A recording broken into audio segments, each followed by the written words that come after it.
Nous sommes donc aujourd'hui mercredi 5 Shvat et on est d'Afkouvé de Shabbat. Donc on a bien avancé hier, il nous reste la dernière petite Mishnah du Perek Hazorek, du Perek Haboné, et après on entame le nouveau Perek. Alors, Matnitin, on est dans juste avant la fin du Perek, la dernière Mishnah. Hakotev shete otiyot, beshte alemot, donc cette idée on l'a déjà vue. Celui qui écrit deux lettres.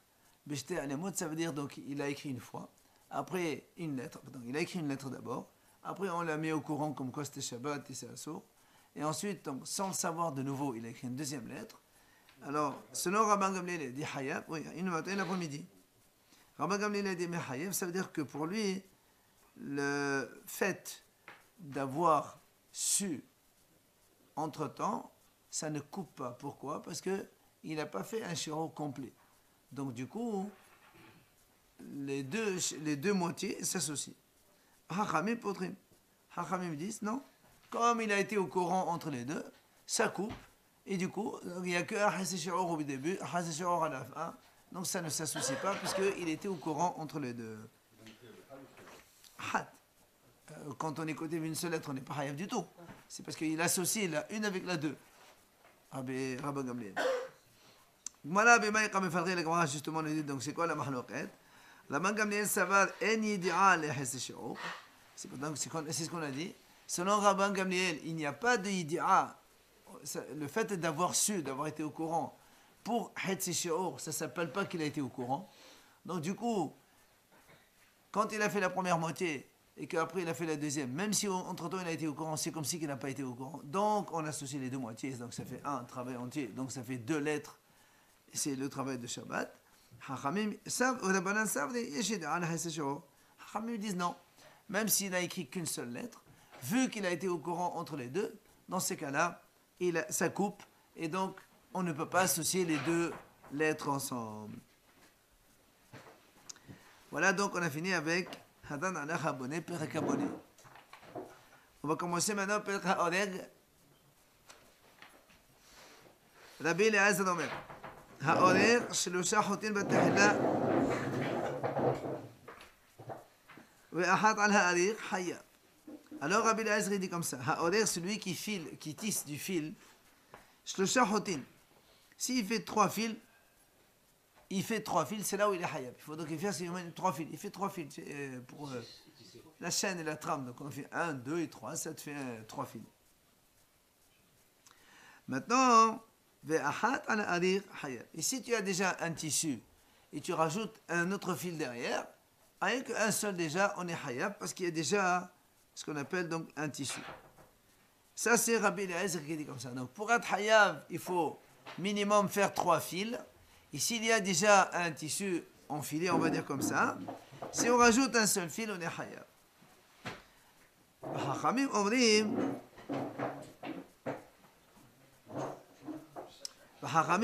ben batehla ben basof she'olu shenei chotin. Hachamim disent non.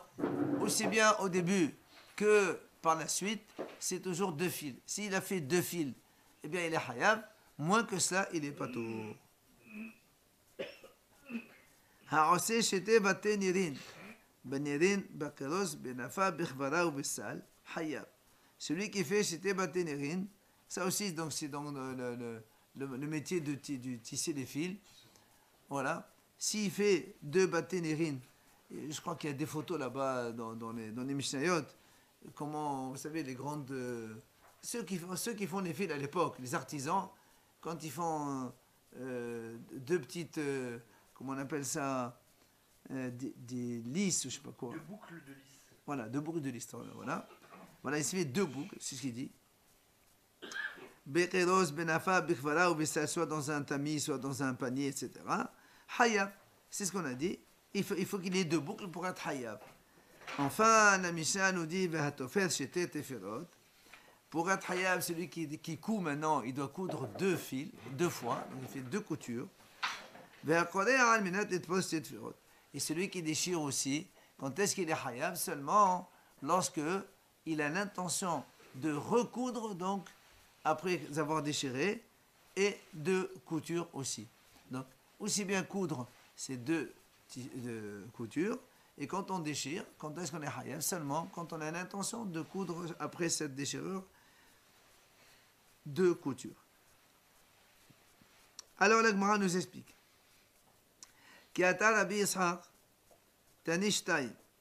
Quand Rabbi Ishaq il est venu, il a enseigné Shtaim 2. C'est-à-dire, au lieu de dire, comme il a dit Rabbi Eliezer, Ha'orek Shlosha Hotin, 3 fils, lui il a dit que 2 fils, à partir de 2 fils on est hayav. Alors, hein? La discussion est entre 2 et 3. C'est ça. Alors la Gemara dit, Anat Nan Shlosha. Il dit, comment, voilà, nous dans notre Mishnah, on a bien vu qu'il y a marqué 3 fils. Comment ça se fait que Rabbi Ishaq il est venu, il a enseigné que la Mishnah elle parle que de 2 seulement. Il a dit la Qasya. Ha bi alimi, ha bi qatini. La Gemara dit, en fait les deux sont vrais. Et un, on parle d'un fil épais, et l'autre, on parle dans un fil fin, petit. Et il va expliquer. La Gemara va expliquer. Vous allez comprendre. D'accord? Alors, donc on a répondu que soit le fil il est épais, soit le fil il est fin. Et la Gemara elle explique qu'en fait, on peut expliquer aussi bien d'une manière que d'une autre. C'est-à-dire, on peut très bien dire que c'est le fil épais, qu'il faut 3 fils pour être hayav et le fin 2. Et on peut aussi dire le contraire. C'est le fil fin qu'il faut 3 pour être hayav et le fil épais qu'il faut 2. Et la Gemara va nous donner ici les deux idées. C'est ce qu'il dit. Amnela le haygissa ve amnela le haygissa. Certains disent donc d'un côté et d'autres disent d'un autre côté. Et on va expliquer maintenant. Amnela le haygissa alimit lata la satre. Très satre. Quand le fil il est épais, d'accord? Quand le fil il est épais, quand on fait 3 fils, c'est plus solide que si on fait 2 fils seulement. Parce que quand c'est épais, tu en fais que 2, ça s'enlève, ça peut se défaire le fil, puisqu'il est épais. D'accord? C'est pour ça que quand le fil il est épais, à 3 on est hayav, à 2 on n'est pas hayav. Et qatini, mais quand le fil il est fin, même tu fais 2 fils, comme il est fin, ça ne s'enlève pas facilement. Donc pour 2 il est hayav. D'accord? C'est logique. Tu fais un fil épais, ça se défait plus facilement qu'un fil épais, qu'un fil fin. Ça, c'est donc d'une manière on peut expliquer. Maintenant, ve'amnela lehaygissa. Qatinit lata yedei. C'est la yedei. Alimit raname yedei. La Gemara donne une autre façon de voir la chose. Ils disent, qatinit quand le fil il est fin, tlata yedei. C'est-à-dire quand il y a 3 fils, ça se voit quand le fil il est fin. Mais si on fait que 2 fils dans un fil fin, ça ne se voit pas, parce qu'il est fin. Il n'y a que 2, ça ne se voit pas. Donc on veut dire, il faut 3 pour être hayav. Par contre, elle est épais. Mais quand le fil il est épais, même si on fait 2, ça se voit très bien qu'il y a 2. Et donc il est hayav pour 2. Vous voyez, donc on peut expliquer de 2 manières. Il peut être hayav pour 2 et pas pour 3, ou il peut être hayav pour 3 et pas pour 2. Tania, la Braïta enseigne. האורח 3 חוטים בתחילה, ואחד על האריך חייב. החכמים אומרים בין בתחילה, בין בסוף שעונה 2 חוטים. Ça c'est comme notre Mishnah. Celui qui utilise 3 fils au début, il est hayav. Si maintenant il y a déjà un tissu, tu rajoutes un fil derrière, il est hayav. Hachamim disent non, que ce soit au début ou après, c'est toujours 2 fils pour être hayav. Maintenant au Bessafa, on est dans la bordure du vêtement, au bord du vêtement. Il dit 2 fils, c'est déjà hayav. Quand tu les mets dans une largeur de 3 boucles, mais bon, ça c'est donc. La bordure, c'est quoi, les manches, le cou, c'est ça? Ou le manche ou le bas du vêtement. Et là, on peut pas dire que c'est qu'un fil, là? Non, il dit dans tous les cas, c'est 2 fils. Le vêtement, là, non?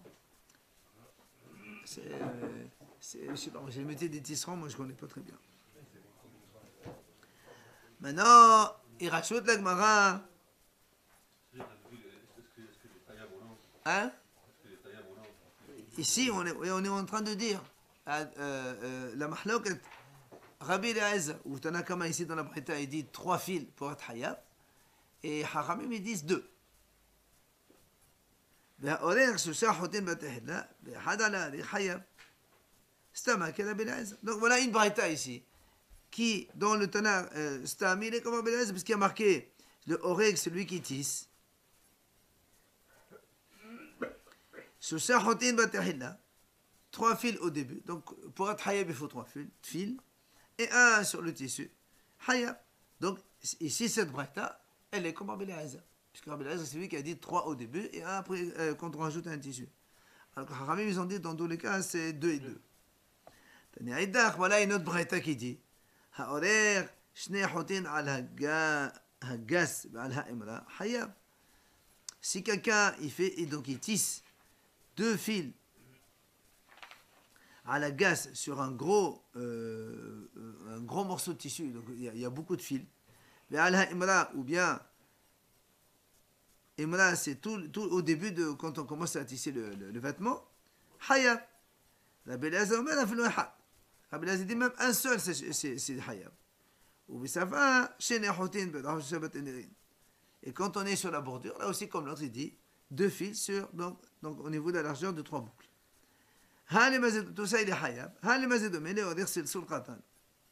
C'est comme quelqu'un, il fait une ceinture fine. Une petite ceinture fine. Elle est donc de petite largeur. Et bien, ça suffit avec 2 fils. C'est ça donc la largeur d'une petite ceinture. Maintenant, on va dire et comme on a dit, celui qui fait 2 fils, il est hayab. Ça rejoint évidemment l'idée des hachamim. Alors, après on a dit dans la Mishnah, on a dit celui qui fait 2 boucles de lys, comme il a dit tout à l'heure. On a dit Maï Benirin, Amara Tate, Bevate Nera, Behada Benera. Bon, ça c'est comment ils font la couture. Il dit 2 dans une boucle et une dans une autre boucle, ou bien dans une lys. On passe. Bekeros, Maï Bekeros, Amara Mesovita. Il a dit c'est comme une sorte de lime ou d'une frise. Frise. Après on a dit Vatofesh et Tefirot. Après on a dit dans la Mishnah celui qui fait 2 coutures. D'accord? La Gemara pose une question. Hatanina be'avot menachot. Vatofesh et Tefirot. Nous ici on est en train donc depuis qu'on a commencé, on est en train de voir quel est le shiur pour lequel on est hayab. La Mishnah nous dit ici celui qui fait 2 coutures. La Gemara pose une question. Mais qu'est-ce que tu m'enseignes de plus par rapport à ce qu'on a vu, nous, donc l'Al Gadol, vous vous rappelez, donc le grand chapitre, on a énuméré les 39 travaux. On a dit là-bas, celui qui fait 2 coutures. Donc tu ne rajoutes rien du tout. Donc qu'est-ce que tu nous apprends de plus puisqu'on l'a déjà vu dans la liste? Ça, c'est la question d'Amara. Alors il lui répond, maintenant c'est fa. Pourquoi je t'ai parlé de la couture? Parce que j'ai besoin de t'enseigner la suite. C'est quoi? C'est pour t'enseigner que si quelqu'un il déchire un habit, oui, quand est-ce qu'il est hayab? C'est quand il a l'intention de recoudre derrière, minimum 2 coutures. Alors la Gemara elle dit, 2 coutures, c'est quoi 2 points de couture en fait? Oui, exactement. D'accord. Une fois, exactement. La Gemara dit, donc ça c'est pour t'enseigner les 2. Alors la Gemara dit, il a dit, mais alors ça aussi on l'a déjà vu. Parce que dans la Mishnah là-bas, donc l'Al Gadol, on a dit celui qui coud 2 points de couture, et après on a dit celui qui déchire, de quoi recoudre 2 points de couture. Donc tu ne me rajoutes rien de plus ici par rapport à ce qu'on avait là-bas. Et là, la Gemara répond, Mishum deka ba'il le sefa haqore bahamato et almeto, Mishum achekatana tufes tetulot. Il dit en fait parce qu'ici on va t'enseigner un nouvel enseignement. Lequel? Celui qui déchire un habit pour un niftar, ou bien dans une crise de colère. Donc on va le voir tout à l'heure, donc juste après. Donc c'est pour ça qu'on a rappelé d'abord les 2 points de couture, déchirer pour coudre, et après on va parler de déchirer donc pour un niftar ou bon, donc dans un coup de colère. Shabbat, on peut déchirer pour un niftar? Non. Alors. Si il a déchiré. Si il a décidé. Pareil pour un boléro. On va voir ça de suite. Après, on m'a dit donc celui qui déchire dans l'intention de coudre 2 points de couture. Comment ça peut arriver? C'est-à-dire, L'Agma dit, qu'est-ce que ça veut dire? Tu as dit, celui qui déchire pour recoudre. Mais si on veut recoudre, si on va recoudre, alors pourquoi on déchire? Ça veut dire, tu déchires pour recoudre. C'est mal cousu. Hein? C'est mal cousu. Construire et détruire, c'est pareil. Il dit, lui, des Abda Kirista. C'est-à-dire que comme une sorte de poche, quelqu'un il a fait comme une sorte de poche, il enlève pour mieux recoudre. Je ne sais pas comment il a expliqué. En fait, ça c'est, voilà, il a, voilà, la couture elle s'est un peu plissée. Donc le vêtement il s'est un peu plissé, donc c'est mal sorti, donc il veut l'enlever pour le remettre. Maintenant on va parler de cette Mishnah dont on vient de mentionner. Hakoder bahamato ve'al meto. Celui qui déchire un habit donc, dans sa colère. Dans la colère, il déchire un habit. Ou bien al meto, pour un niftar. Donc il a fait ça le jour du Shabbat. Tous ceux qui abîment, ils sont ptorin. C'est pas tout. Parce que rappelez-vous, on a toujours dit que quand on fait un travail Shabbat, ça doit toujours être un travail avec un intérêt. Alors quand tu déchires, tu abîmes le vêtement. Abîmer, c'est toujours pas tout. C'est interdit, mais c'est pas hayav. Maintenant, celui qui abîme pour réparer, le shi'ur, il est comme réparé. C'est comme ça on a dit, celui qui déchire dans le but de recoudre, le shi'ur, c'est de quoi recoudre de couture. C'est-à-dire que si là on dit que c'est Shabbat qui déchire, ensuite il recoule, il est pas tôt. Si on voit par rapport aux autres travaux qu'on a fait depuis. Il a oublié que c'est Shabbat, il a déchiré. Question, il a déchiré, il a oublié que c'était Shabbat. Donc il n'est pas tôt. Après il recoule. Il a fait deux couture. Non, mais il n'a pas, quand il a déchiré au début, il n'a pas déchiré pour recoudre. Il a déchiré pour déchirer, donc c'est pas tôt. Après il fait ce qu'il veut. C'est de la kavana du début. Shi'ur hamelaben. La Mishnah nous dit comme ça. Quel est le shi'ur de celui? Parce qu'on a aussi, donc, parmi les 39 travaux, il y a melaben, c'est blanchir. Menapetz, c'est celui qui tisse les fils. Hatzové, celui qui teint les fils. Vehatové, là aussi, c'est dans le tissage des fils. Combien c'est la longueur? Eh bien, comme le rahavasit kafoul. Rahavasit, c'est ça. C'est à peu près, on va dire, 10 cm. Kafoul, c'est ça. C'est à peu près 20 cm. Donc ça, c'est le shi'ur pour être hayav. Maintenant, ve'ha'oder shenechotin, shi'uro kim nu hasid. Celui qui tisse 2 fils, là aussi, le shi'ur, c'est comme le kim nu hasid, c'est-à-dire, comme on a dit tout à l'heure, ici. Hasid, c'est une fois. Kafoul, c'est quand il est comme ça, 2 fois. Alors, on revient maintenant sur notre première idée. Quand on a dit dans la Mishnah, celui qui déchire dans sa colère ou pour un mort, il est pas tout. Gmara a posé une question. Voilà,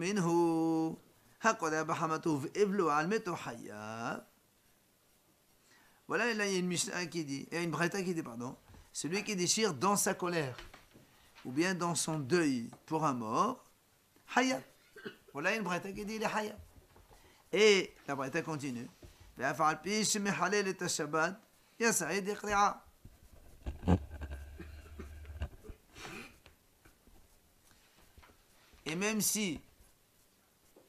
même si il a été mehalel Shabbat, il est acquitté de la mitzvah de Qri'a.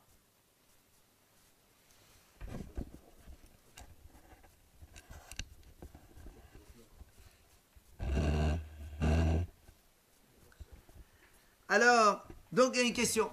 Comment ça se fait que nous on dit dans notre Mishnah c'est marqué celui qui déchire pour un iftar il est pas tôt, et là on voit qu'il est hayab, n'est-ce pas? L'agma elle répond la kashia. Écoutez bien, la kashia ha bemeddi alma. Il est dit, c'est très simple. Quand c'est son propre mort, c'est-à-dire son iftar à lui pour lequel il est hayab d'être endeuillé, il est hayab parce qu'il est acquitté du devoir de qira'a. Et quand c'est pour un autre niftar, alors il n'est pas tôt. Alors l'agma a dit, comment tu peux me répondre? Il y a marqué Vea meto katane. C'est marqué ici meto, et là-bas c'est marqué meto. Meto, ça veut dire le sien, c'est son mort à lui. Comment tu me dis ça c'est un le sien et l'autre c'est pas le sien? Les deux on parle quand c'est le propre mort. Alors il lui répond, tu as raison. Et moi il lui dit, tu sais quoi, très bien. Et c'est les deux, c'est les morts de sa propre famille. Mais un, pour lesquels on est hayav d'être avel, donc le père, la mère, le fils, la fille, le frère, la sœur et le conjoint, pour lesquels on est hayav de faire avelout, celui-là, s'il est qadéa, il est hayav. Maintenant, il a été qadéa pour un cousin ou pour un grand-père ou un tonton. C'est vrai que c'est le sien, c'est son mort, mais il n'y a pas de hayav d'avelout. Et là, c'est la déchirée, il n'est pas tôt. On peut répondre, c'est très bien. Alors, la Gemara pose une question. Même s'il est, on va dire, c'est pas un niftar proche, si c'était un hacham, il est quand même hayav de faire la prière. Donc s'il l'a fait Shabbat, il doit être hayav. Pourquoi? Détania, hacham shemet, hakol kelovav. Quand il y a un hacham qui est niftar, tous les bénis Israël sont considérés comme ses proches. Alors justement, hakol kelovav, ça veut dire qu'on n'est pas ses proches. Il y a un hacham que j'ai aucun lien de famille avec lui, que ça veut dire qu'on est ses proches. Et la Emma, hakol kelovav. Ça veut dire quoi? Hakol qol'ain alab, hakol husin alab.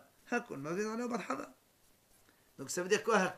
C'est pas qu'on est des proches, on est comme des proches. Ça veut dire quoi? On a le devoir de faire une khali'a, de déchirer les habits, de holsin avant ils enlevaient, ils découvraient un peu les épaules, et mavrin ala barhaba, donc on prenait le premier repas assis par terre, voilà, donc de avelout comme tout le monde. Donc tu vois bien que même si tu m'as répondu que c'est pas sa propre famille, si c'est haram, on a quand même l'obligation de faire avelout et khali'a. Et donc, quand il a déchiré, il est aussi hayav. Pourquoi tu dis dans une braïta, il est pas tôt? D'accord? Pardon, pourquoi dans notre Mishnah, c'est marqué que c'est pas tôt? La braïta, elle a dit hayav là-bas. Pourquoi il est pas tôt ici? Alors, l'Agma répond, la slicha, de la hacham. C'est pas hacham.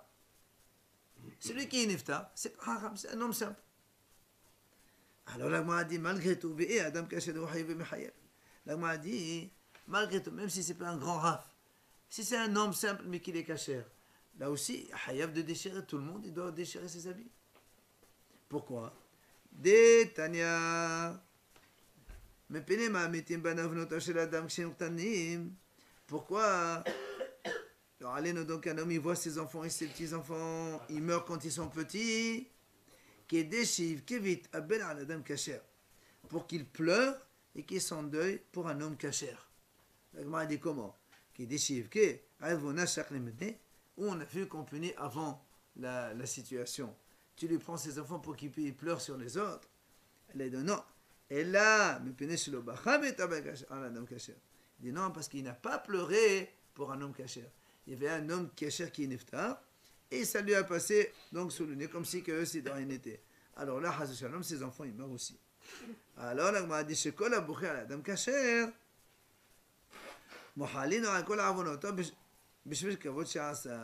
Tout homme qui pleure pour un homme cachère, on lui pardonne toutes ses fautes parce qu'il a pleuré pour un homme cachère. Donc tu vois bien que même si ce niftar dont on parle, on a dit, c'est pas un haram, très bien, mais si c'est un homme cachère, on doit quand même s'enduire, on doit faire la khli'a. Alors comment la Mishnah dit que c'est pas tôt? Alors elle répond, là, c'est pas un homme cachère. On parle d'un cas où un homme, il n'est pas cachère. Donc il n'est pas tôt. C'est pas ça que la Mishnah ne dit pas tôt. On n'est pas hayav d'être coréen. Alors la Gemara dit, même si c'est un homme qui n'est pas cachère, si on assiste au moment même du décès, on a quand même le hayout de faire la khali'a. Pourquoi? Détania, Rabbi Shema ben Azar Omer, il dit Rabbi Shema Azar, Ha'omed al-Hamid b'shat tisat neshama, hayav liqdoa. Celui qui se tient devant un niftar, qui vient de décéder à l'instant même, il doit déchirer ses habits. Pourquoi? Halimazé Omer, les Sefer Torah chez Nisrafa. Parce que c'est considéré comme un Sefer Torah qui a été brûlé.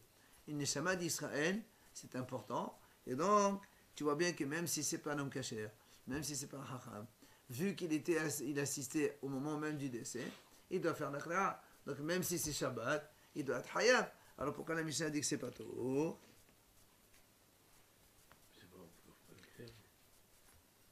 Aujourd'hui on ne fait pas.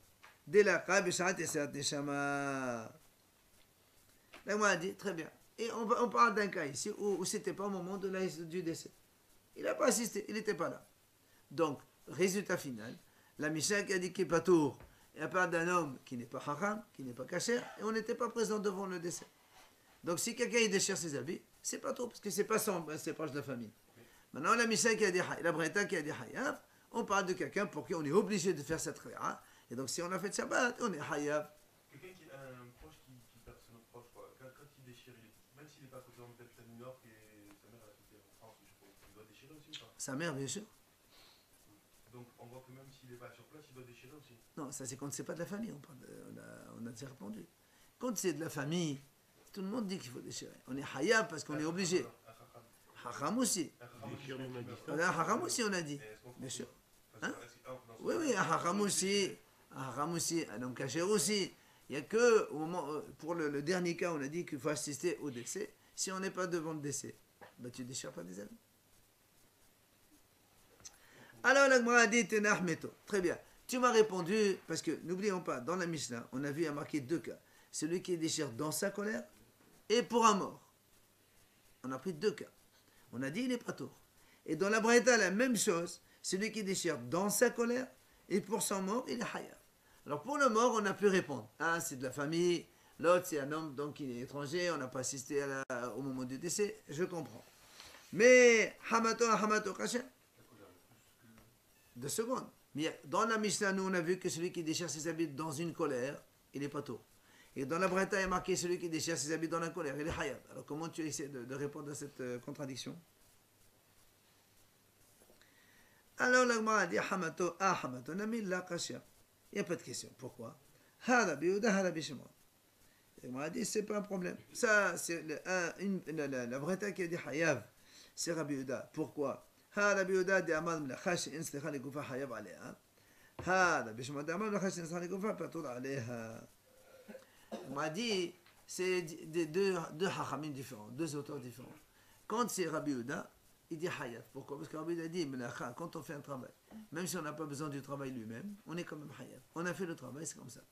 Et pour Rabbi Yehuda, quand tu as déchiré ton habit, même si au final, tu n'as pas besoin de cette déchirure pour recoudre derrière, on s'en fout. Tu as déchiré, c'est hayat. Rabbi Shimon lui dit non. Si tu fais un travail, mais que finalement tu n'utilises pas le travail, tu as déchiré, mais que ça ne sert à rien, alors c'est pas tôt. Donc la Mishnah qui a dit pas tôt, c'est Rabbi Shimon. Et la Braïta qui a dit hayav, c'est Rabbi Yehuda. Ah, la Gemara a posé une question. Et moi, déjà, Rabbi Yehuda, bimtaken, bimchalchel, meshamatle. La Gemara dit comment? Quand est-ce que Rabbi Yehuda il a dit que c'est hayav?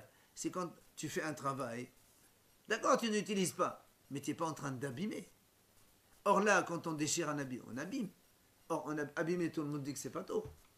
Alors, comment ça se fait que Rabbi Yehuda, il a dit, comme la Braïta là-bas, il a dit hayav? Même Rabbi Yehuda, il dit qu'il n'est pas tôt ici. Amar Rav Yavin, il dit non. Ici aussi, il est en train de réparer quelque chose. Quoi?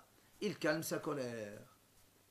Il est en colère, quand il déchire, ça le calme. Donc il a un intérêt, quoi. Il a un intérêt, voilà. C'est un intérêt. C'est pour ça que Rabbi Yehuda dit, il n'a pas l'intérêt dans le travail lui-même, mais un intérêt extérieur. Mais ça le calme, ça le calme. Mais si on parle de la colère, il faut en dire rien, il faut en dire pas d'or. Oui. La colère, c'est la colère. Non. Rabbi, la Mishnah qui a dit pas tôt, c'est Rabbi Shimon, il dit, monsieur, tu as déchiré, quelle que soit la situation, comme tu ne vas pas recoudre, tu n'utilises pas le travail, on n'est pas tôt. Rabbi Yehuda dit non, quand tu déchires, il dit hayat, quel que soit après que tu n'utilises pas, c'est pas mon problème. Tu vas me dire, mais il est en train d'abîmer. Non, il est en train de réparer, parce qu'il calme sa colère en faisant ça. On peut le dire dans les deux cas. Hein? On peut le dire dans les deux cas. Qui déchire et pour calmer sa colère. Et justement, dire, déchire. Et pourquoi donc un patron hayat? Justement, c'est ça, c'est la question. Non, la question. Ça répond pas. Bah, si, ça répond. Ça répare la colère, mais dans les deux cas, c'est pour cause de colère qui déchire. Donc. Justement, parce que Rabbi Shimon lui dit, quand on fait un travail, qu'on n'utilise pas le travail, on n'est pas tôt. Rabbi Shimon dit, quand tu as déchiré, qu'est-ce que ce soit, on s'en fout de la colère. Le travail que tu as fait, tu ne l'as pas utilisé. Ça, c'est pas tôt. Rabbi Yehuda lui dit non, même si tu n'utilises pas le travail, vu que tu as fait un travail, tu as hayav quand même. Tu m'as dit que c'est abîmé. Non, ici, c'est pas abîmé. Ah, la Gemara dit, on a vu que quelqu'un, il a le droit de faire ça. Toi, tu me dis, il calme sa colère, alors il a déchiré, alors il est hayav. Absolument. Viens Tania.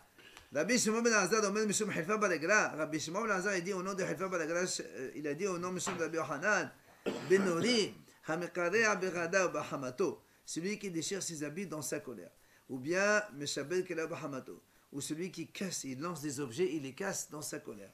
Ou encore, vers mefazel marota bahamato, il jette les pièces d'argent dans sa colère. Yehe be'ainecha ke'aved avodah zara. Considère-le comme si qu'il a fait l'avodah zara. D'accord? Car c'est comme ça que le Yitzhara, il vient, il séduit, donc il entraîne l'homme dans la faute. Hayom omer lo asechach, ulmachat omer lo asechach, ad sheomer lo avodah zara ve'olech ve'oved. On m'a dit c'est comme ça le Yitzhara il fait. Aujourd'hui il lui dit il fait ça, jette l'argent. Un autre jour il fait ça, un fait ça. Jusqu'au jour où il lui dit va faire l'avodah zara, et il va faire l'avodah zara. C'est comme ça.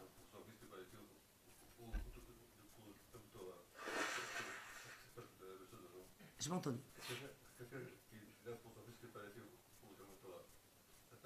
Non, ça c'est on dit quand on s'énerve, on montre sa colère extérieure à l'enfant, comme ça il comprend qu'il a peur, mais dans notre intérieur, on n'est pas en colère. Non, il ne faut pas se mettre en colère. Ici dans le même ouest, c'est comme un sacrifice qu'il fait comme un corban qu'il fait pour le... Absolument. Absolument. Il tient, prend cet objet pour... Exactement. Amar Rabbi Avin, mais Eqra'a. C'est-à-dire même pour le Talmud Torah, tu ne dois pas t'énerver. Tu t'énerves contre le garçon, mais à l'apparence. Mais dans l'antenne, tu tournes la tête, tu rigoles. Il n'y a pas de problème. Il ne faut jamais se mettre en colère. Amar Rabbi Avin, mais Eqra'a. Rabbi Avin, il a dit, d'où on a eu cet enseignement. Donc, de quelle est l'origine dans la Torah du Pasuk? Il dit, c'est marqué dans la Torah, Lo yehi vecha elzad, velo tishtahave le el nechad. Qu'est-ce que ça veut dire, Lo yehi vecha elzad? Il n'y aura pas en toi un Dieu étranger. Et zeho elzad sheyesh begufo shel adam, ve'omer ze yetzirah. D'accord? C'est quoi ce Dieu étranger qu'il y a dans l'intérieur de l'homme? C'est ce Yetzirah de la Avodah Zara. Donc, on a posé la question. Oui, oui. Et Moshe Rabbeinu, quand il a cassé, c'était quoi? Il y a une raison, ça. C'est parce qu'il ne voulait pas donner. Il voulait au contraire. Hachamim disent, Moshe Rabbeinu voulait justement montrer à Hachem que lui aussi, il s'est mis en colère. Il s'est mis en colère comme si il a fait la Avodah Zara. Alors, il a dit à Hachem, si tu veux tuer les Bnei Israël parce qu'ils ont fait la Avodah Zara, alors tue-moi, moi aussi je fais la Avodah Zara. C'est une façon de défendre l'âme Israël. Alors, il dit là, c'est des khad. Il dit comme ça, en vérité, ce monsieur qui a déchiré ses habits, c'est pas qu'il était en colère, c'est qu'il voulait mettre de la colère sur les autres. Il voulait faire peur à sa famille. D'accord? C'est pas une colère interne.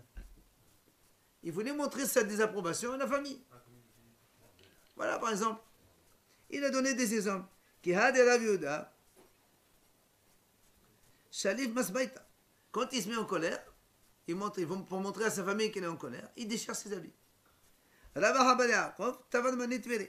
Rabbi Habar Yaakov, lui, il prend des ustensiles qui sont un peu cassés déjà, il les casse. Pour montrer à la famille qu'il n'est pas content. Rav Shishat, Rav Shishat, il jette sur sa servante des jus de poisson. Il lui renverse la poêle.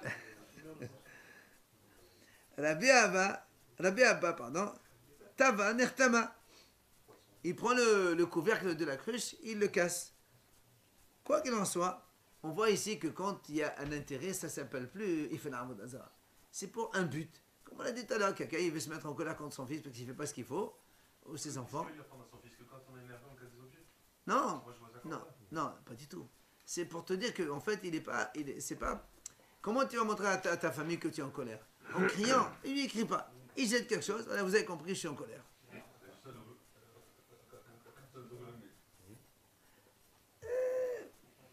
Peut-être qu'il le fait devant sa femme et pas devant les enfants.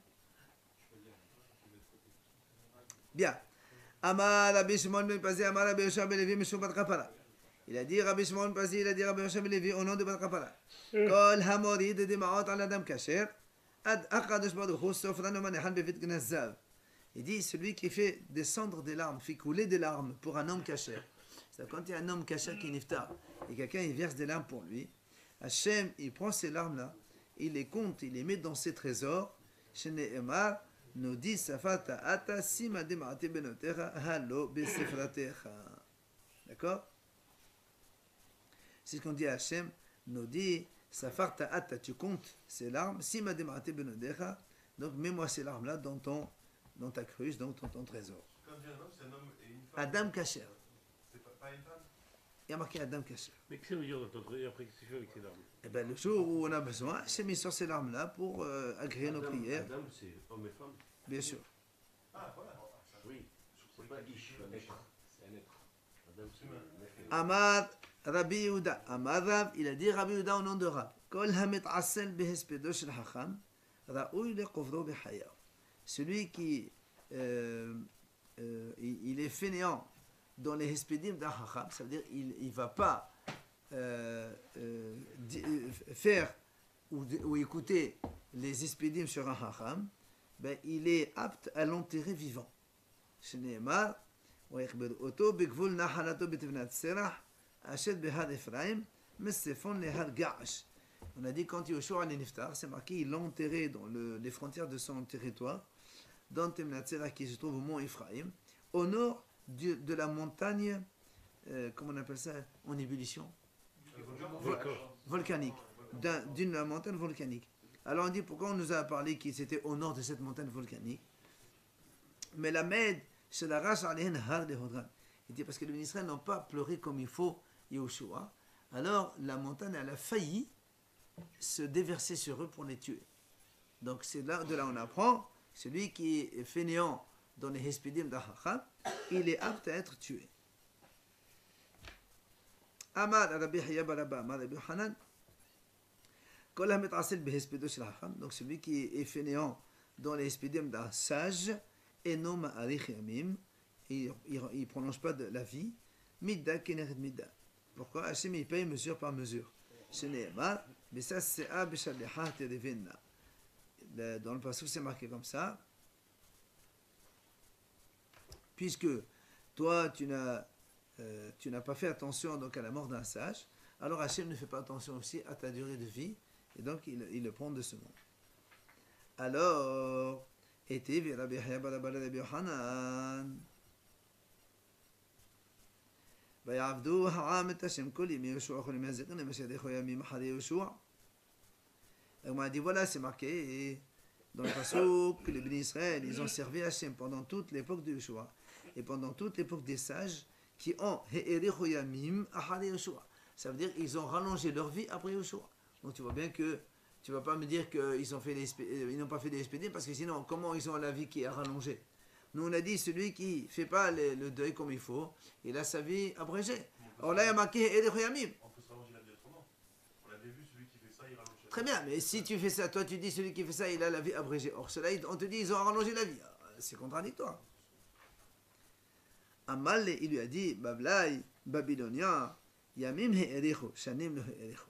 Il a dit, tu vois bien qu'est-ce qui est marqué he'erichu Yamim. Ils ont rallongé des jours, pas des années.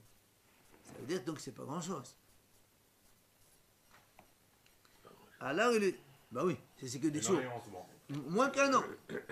Et si c'est des plusieurs fois dans la vie. Yamim, ça peut être 100 jours, 200 jours, 300 jours, et c'est tout. Ça ne peut pas aller au-delà, parce qu'après on parle d'années, on ne parle pas de jours. C'est important la fin du. Oui, mais des jours.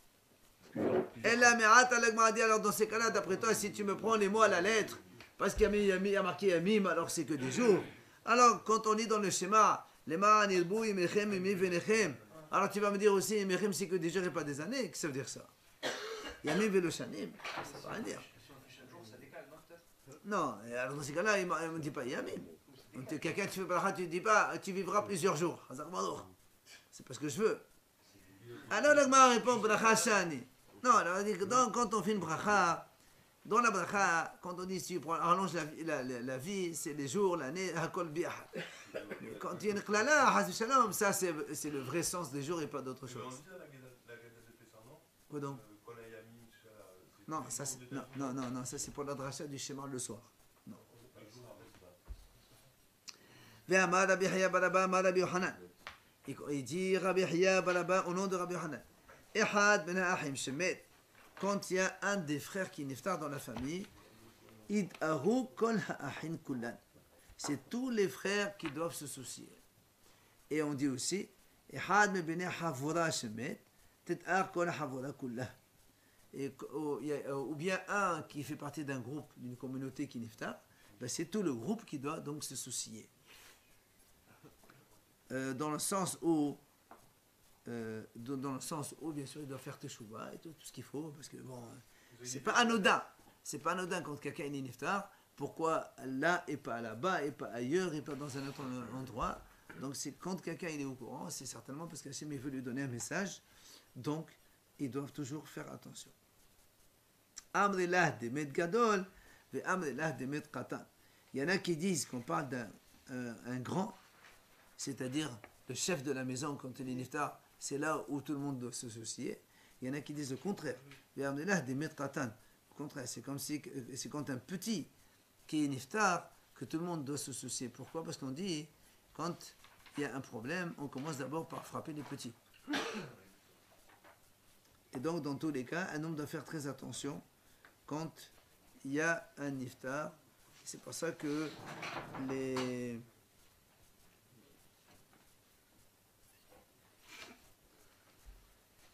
C'est pour ça donc que quand il y a un niftar, on doit toujours faire attention et en général, de façon générale, quand on écoute une mauvaise nouvelle, il ne faut pas dire que je ne suis pas concerné. Si elle est arrivée à tes oreilles, c'est que Hachem a voulu que ça vienne à tes oreilles pour que justement tu fasses tes chouvas. Et donc, dans tous les cas, il faut faire attention à soi. On a encore le temps. On a encore le temps, on peut avancer. D'autant que demain, c'est jeudi, on ne peut pas avancer trop, donc on avance aujourd'hui. On a dit donc tous ceux qui abîment, ils sont pas tous. Shabbat, tout celui qui fait un travail Shabbat, mais ça abîme la chose, d'accord? Comme ici on a dit déchirer, ou bien celui qui casse un mur comme ça, c'est un pour casser, ok? C'est pas tout, c'est pas hayab, c'est interdit, mais c'est pas hayab. Tani Rabbi Abahu Kameda Rabbi Yohanan. Il a enseigné Rabbi Abahu devant Rabbi Yohanan. Il a dit, donc lui, il a dit, tous ceux qui abîment, c'est pas tout, sauf deux cas. Lequel? Hovel, quelqu'un qui par exemple, il blesse le prochain. D'accord? Bien que blesser quelqu'un, c'est faire du mal, il n'y a aucun intérêt dedans. Lui, il dit, c'est quand même hayab. Attention, on parle ici que quand on blesse et on laisse une trace rouge. Ouais, donc, c'est pas obligé que ça coule du sang. Ça fait un œdème, ça fait un bleu, voilà. Lui, il dit, Hovel, ça c'est hayab. Pourtant, tu n'as aucun intérêt, tu as fait que abîmer. Lui, il dit comme ça. Oumavir est celui qui incendie, par exemple, tu incendies un champ. Eh bien, normalement, c'est abîmé, puisque tu as abîmé la récolte. Et lui, il dit que c'est hayab quand même. Mais Shabbat, bien sûr, il y a le feu. Oui, c'est vrai. Quand on abîme, on n'est pas tourné. Amale, pour Tanelevara. Il lui dit, va enseigner cet enseignement à l'extérieur. Ça veut dire, on n'écoute pas ce que tu dis.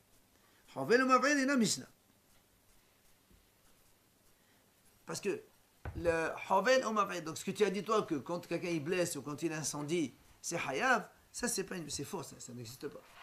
Maintenant, même si tu veux, Talmud le Mishnah, et même si tu veux dire que cet enseignement il est valable, il y a des cas où c'est valable, mais c'est pas tout le temps. Lequel? Hovel Besalir Lechalbo. Par exemple, quelqu'un il blesse, on va pas dire un homme, un animal, parce qu'il a besoin du sang pour le donner à son chien. Donc tu vois bien que là, c'est pas quelqu'un qui est en train d'abîmer, c'est quelqu'un qui est en train de faire quelque chose dont il a un intérêt. Et c'est pour ça qu'il est hayav. Ce que tu as dit de hayav, c'est parce qu'il a besoin du sang. Et il abîme par extérieur. Ah non, On peut dire comme ça. ça t'appelle pas abîmer, puisque Même peu importe le. regarde, dans la melacha, c'est faire sortir du sang. Shhita. D'accord? Shohet, ou faire sortir du sang de quelqu'un, c'est une melacha. Quand c'est un intérêt, tu utilises le sang, donc tu as utilisé ta melacha. Et quand tu n'as pas utilisé du sang, c'est pas melacha. Donc quand tu frappes, tu fais un bleu, ça n'a aucun intérêt, c'est pas tout. Mais si quelqu'un il blesse pour sortir du sang, pour le donner à manger à son chien, c'est qu'il a besoin de ce sang-là, donc il est hayab. Rabbi, mais auparavant, il faisait des saignées pour. Hein? Auparavant, il faisait des saignées. Les saignées aussi. Donc là, mais c'était pour leur bien. Absolument. Sinon, Mais il n'utilise pas le sang, c'est pareil. Non, c'est le sang. Mav'ir, maintenant, incendier le champ, là aussi, comment on peut être hayab? Il a dit, Bessalir, les Efro. Voilà, on a besoin de descendre. C'est là où quand on brûle quelque chose, quand il y a besoin de descendre de la chose, c'est hayab, parce que tu as fait un travail dont tu tires un intérêt. D'accord? Alors la Gemara dit alors la Gemara dit voilà, nous on a vu dans la Mishnah tout celui qui abîme il n'est pas tôt. Alors ici tu me sors deux cas où il est hayab. Alors la Gemara répond la Mishnah c'est Rabbi Yehuda, puisque c'est la Mishnah qui a des patours et nous on a dit que celui qui est mechalchel il est patour.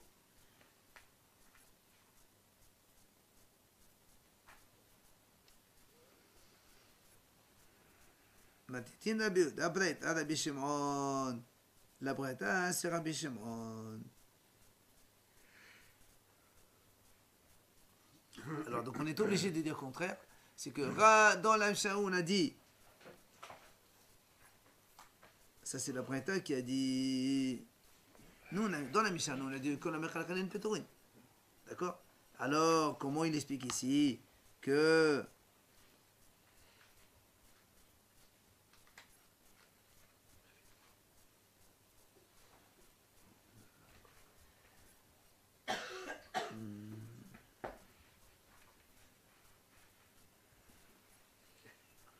donc celui qui a dit patour, on est obligé de dire comme ça. Celui qui a dit patour, c'est Rabbi Shimon. Et celui qui a dit hayab, c'est Rabbi Yehuda. D'accord? On verra ça demain par la présentation, on reviendra sur ça. On revient sur la question. Ouais.